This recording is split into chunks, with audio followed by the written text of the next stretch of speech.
কুমারখালীতে অনৈতিক কর্মকাণ্ডের বিরুদ্ধে সচেতনতামূলক প্রতিবাদ সভা অনুষ্ঠিত। কুমারখালী কুষ্টিয়া প্রতিনিধি।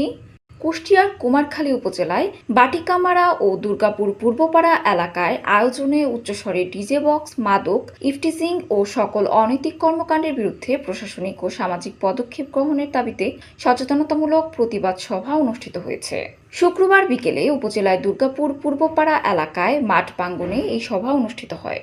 সভায় ইসলামী চিন্তাবিদ, গবেষক ও সমাজকর্মী মুফতি সাব্বির আহমদ আজহারী ও সভাপতিত্বে প্রধান অতিথি ছিলেন বাংলাদেশের খেলাফত মজলিস কুষ্টিয়া জেলার শাখার সভাপতি মাওলানা আব্দুল লতিফ খান। অন্যান্যদের মধ্যে ইসলামী আন্দোলন কুমারখালী থানা শাখার সভাপতি ডক্টর গোলাম সারোয়ার, কুমারখালী প্রেস ক্লাবের সভাপতি খন্দকার লিপু আমির, বাংলাদেশের খেলাফত মজলিস কুমারখালী থানা শাখার সভাপতি সাইফুল্লাহ খালিদ, হেফাজতে ইসলাম বাংলাদেশের কুমারখালী থানা শাখার সভাপতি মাওলানা দেলোয়ার হোসেন মাঝহারি এবং অনেকেই উপস্থিত ছিলেন।